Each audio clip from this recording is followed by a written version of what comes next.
자, 그러면 여기에 플러스 알파에서 행성들의 얘기를 한번 소개해 보도록 하죠. 행성. 행성은 지구보다 안쪽 궤도를 돌고 있는 내행성, 즉 수성, 금성과 지구보다 바깥쪽 궤도를 돌고 있는 외행성, 즉 화성 이상의 것에 대해서 소개를 해야 되겠는데요. 훨씬 더 복잡하고 어려운 건 내행성입니다. 외행성 상당히 훨씬 더 간단합니다. 일단 내행성, 금성부터 먼저 얘기하도록 하겠습니다. 수성은 워낙 관측 시간이 좀 짧아가지고요. 금성에 대한 내용들을 먼저 소개하겠습니다. 특히 금성 같은 경우에는 태양과 달을 제외하고는 우리가 관측할 때 가장 밝게 보이는 별처럼 보이는 행성입니다. 그래서 금성, 옛날에 그게 별인 줄 알았죠. 즉 일반적인 별인 줄 알았는데. 그렇습니까? 다시 한번 더 하겠습니다. 그림 그리겠습니다. 태양이 있겠고요. 예, 여기 지구를 준비해 볼 수 있겠죠. 좀 더 크게 그릴까? 지구를. 뭐 항상 하면 우리나라를 기준으로 할 거 아니겠어요, 그죠? 예, 우리나라가 이렇게 되면 밤 12시 되겠습니다.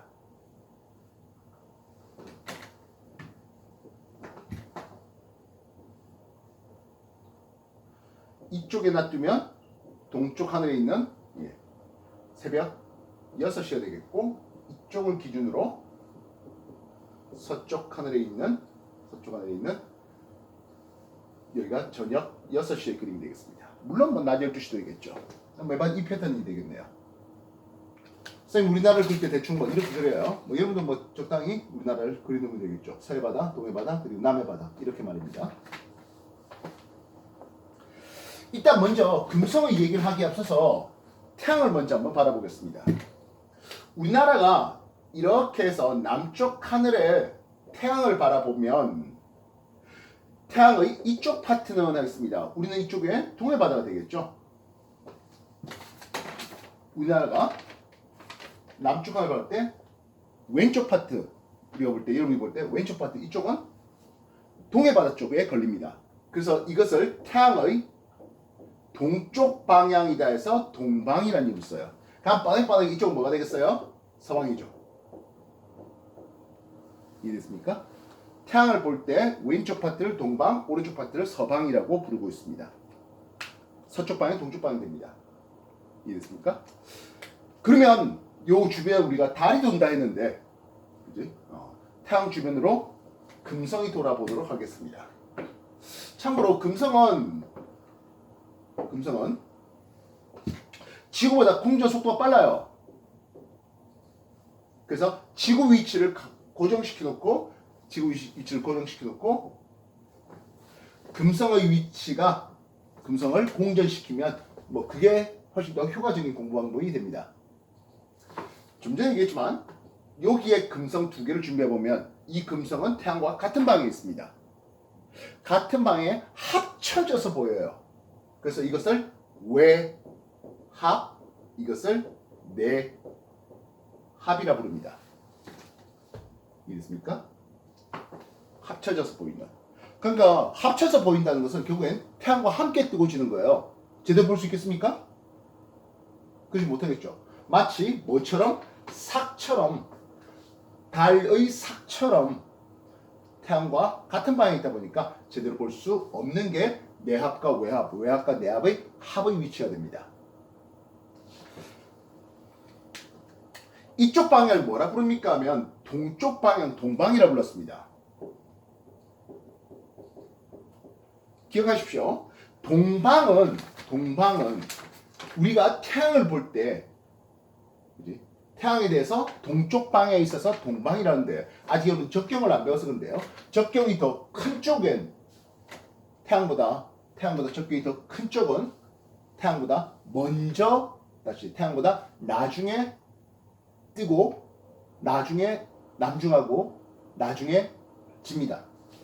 동방에 있는 금성, 비너스 금성입니다. 동방에 있는 금성은 태양보다 나중에 뜨고, 그래서 금성이 여기에 있다 치자고요. 태양이 동쪽 하늘에 떠야 새벽 6시 되는데 이후에 뜹니다. 금성은 태양보다 나중에 뜨고 나중에 남중하며 나중에 진다 되는데요. 문제는 태양이 뜬 뒤에 뜨다 보니까 이건 관측이 안 됩니다. 태양보다 나중에 진다. 즉 동방에 있는 금성은 해진 뒤에 어느 쪽 하늘에서 보입니까 하면 서쪽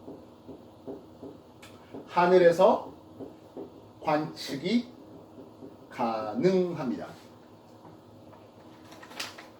그렇다면 뻔하게 이쪽 라인에 있으면 요거를 비너스 서방이라는 이름을 쓰는데요. 이건 태양보다 적격이 더 작아요. 그래서 먼저 떠요. 태양보다 먼저 뜬다 됩니다. 즉 해 뜨기 전에 보는 거죠. 그래서 얘는 해 뜨기 전 동쪽 하늘에서 관측이 가능한 게 비너스 서방에 있는 놈들입니다. 이 패턴을 기억해 주십시오. 동방에 있으니까 동쪽 방에서 본다? 아니요. 그건 태양보다 동쪽 방에 있는 거고 태양보다 적경이 더 크다 보니까 적경 얘기는 아직 어렵습니다. 그래서 태양보다 나중에 떴다가 나중에 남중하고 나중에 지다 보니까 해진 뒤 서쪽 하늘 관측 가능한 게 그게 동방의 금성이에요. 반면 서방의 금성은 태양보다 먼저 뜨고 그래서 해 뜨기 전에 먼저 동쪽에서 보이는 게 그게 서방의 금성이 된다고요. 옛날에 사람들이 이런 거에 대한 정보를 몰랐을 때, 즉 태양 주위로 금성이 돈다는 걸 몰랐을 때, 다시 말하면 모든 게 지구 주위를 돈다고 했던 하늘 돌아야 하는 천동설에서도 이 금성의 행동에 대해서 설명하려고 노력을 했습니다. 물론 말도 안 되는 이상한 껴 맞추기를 했겠죠. 실제로 그랬고요. 그래서 뭐 주전을 갖고 돈다 뭐 그딴 소리들도 했습니다.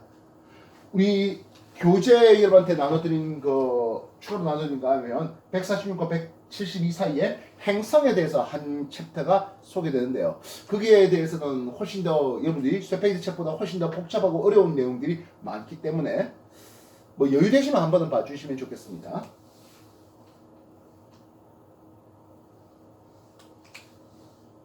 일단 동방과 서방에 대한 내용들 먼저 하고 물론 아까 앞에도 봤겠지만 서방에 있는 놈들은 마치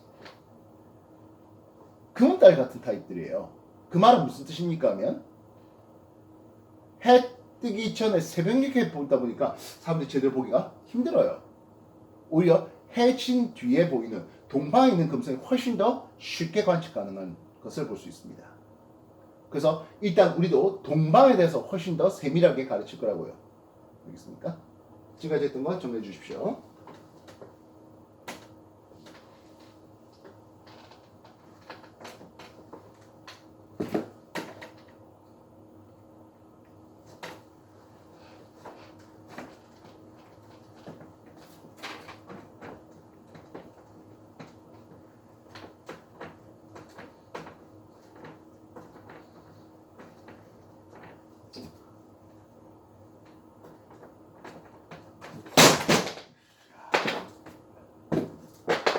예락합니다.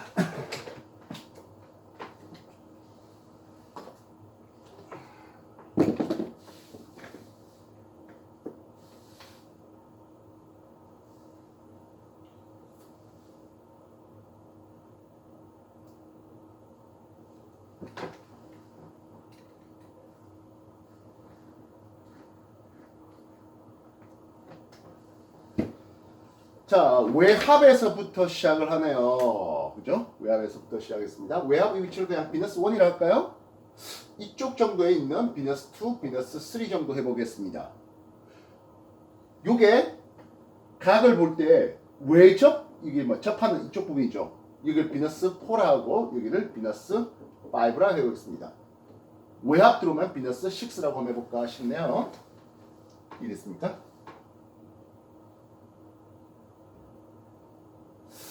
그랬을 때